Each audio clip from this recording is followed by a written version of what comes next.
mind is to do with understanding what you're seeing.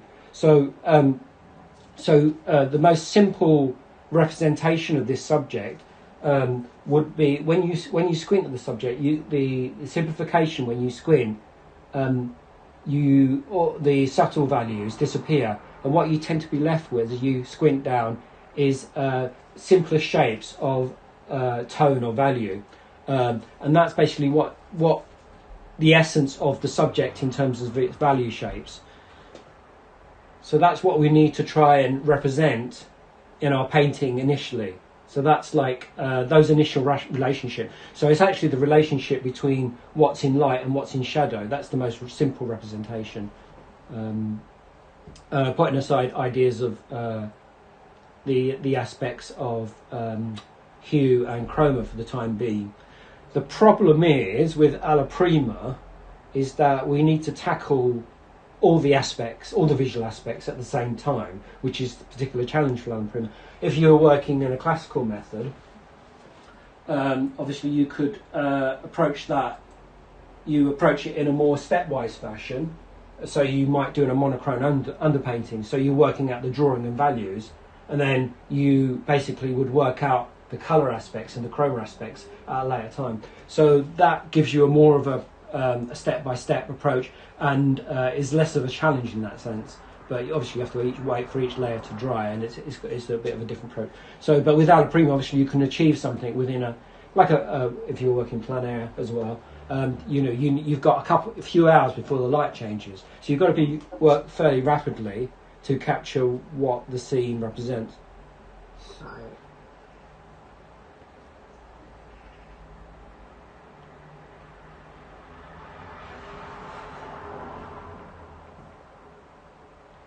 So I'm just trying to work out.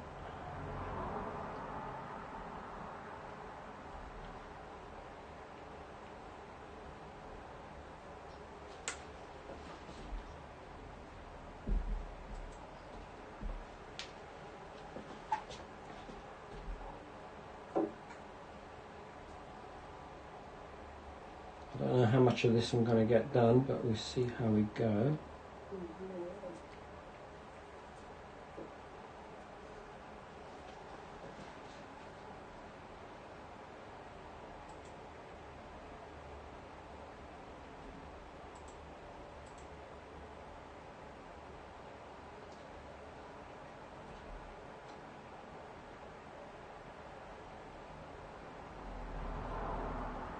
Sorry, I'm just going through and muting anybody that's not muted so I don't get any crosstalk, because it can be a little bit distracting. Yeah, you can unmute yourself if you want to ask a question or make a comment. Just that background noise can be a bit of a problem when you're on Zoom. Okay. So one thing I was saying before I got distracted and started going off on a random was the process of painting. Another aspect of it is, as well as like relationships and learning to see, is to do with this is a process of what I call iterative refinement. So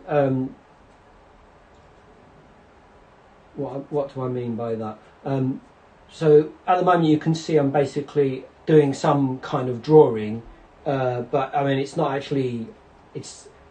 very accurate drawing, but it's representing basically what I can see approximately. So actually that's probably enough, what I've got down. Maybe that needs to... No, that's about right. So that's basically a representation of what I can see in the subject and the placement of the major shapes. I find that when you've got like a vase with a floral subject like this, it tends to look better if it's centered. If it's in the center, this is a compositional choice, which is quite subjective. If it's okay if it's completely off to one side, but if it's centered but it's not, and it's a little bit off center, it can be a bit distracting. It's like you want it to be centered, but it's not quite. It can be like a little bit distracting. So we'll see how that goes anyway. I found that if something's supposed to be centered, it's got to be bang on. Otherwise, it can be a bit of a distraction. But again, there's no rules with composition. You might use that to your advantage in some way.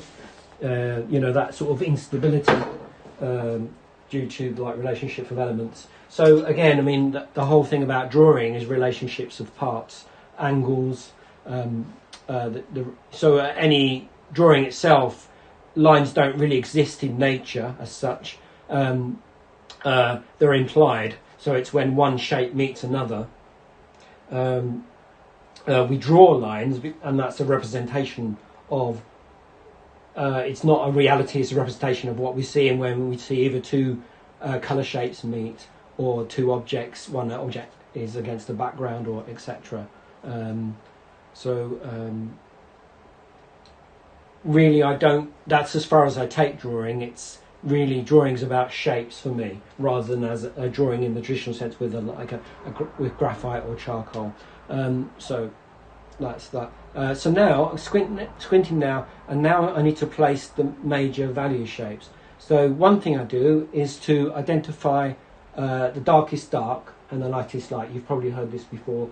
If anyone's got Richard Schmidt's book, Alla Prima, they'll probably, if you've read that, you know exactly what I'm talking about. And in fact, I think most people normally will be familiar with that term.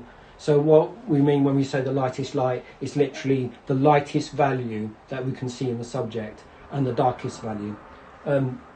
So actually, in the process of interpretation, we might then decide that actually we don't want to paint what the darkest dark that we can see in the subject. We don't want to use the full range of value that is possible within our palette of colours, because we want to create a certain effect. So we can have the effect of like having high key. So in that sense, if your value range was 1 to 9, say, you might not use, and 1 was the darkest, you might not use the full range. You might say go from 5 to 9. So you compress the values. So then that becomes like a high key painting. Or you can have a painting that's in the middle key. So that creates certain mood. I'm not going to attempt that today because it's a bit tricky, because you've got to be really careful with your values. So I'm going to use the full range that pretty much that's available to me. So I can see the darkest dark is actually one of the leaf shapes, which would be in here roughly. So I can put that in. So as I was saying before, the problem with alla prima is that we've got to tackle value, hue and chroma pretty much all at the same time, as well as drawing and composition. So there is that challenge. So I'm just mixing a bit of ultramarine blue and cadmium yellow medium to make up a green. Sorry, it's a bit dark on that edge of the palette. Some things I like to do sometimes is I'll hold up the palette knife to the subject to just check the colour is roughly in the ballpark of where I want it. This isn't like designed to match exactly what I'm seeing, because what tends to happen is that you'll put a colour shade down, and then that it looks okay at that point in terms of value and chroma. But then when you put the next one down and the next one, the relationship changes, because basically they affect each other. The relationship is in ways just as much important as the colour itself in isolation. In fact, the relationship is more important. It's the most important thing. So, but this just gives me a ballpark to aim for, as it were.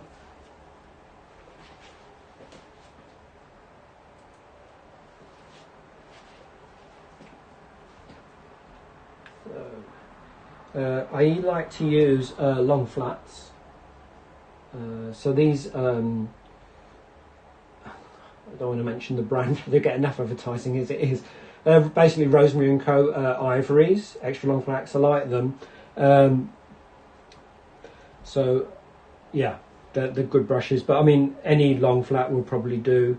They're kind of like not as stiff as a hog bristle. They're synthetic anyway, and they're quite a bit stiffer than say a sable. So I like to use flats rather than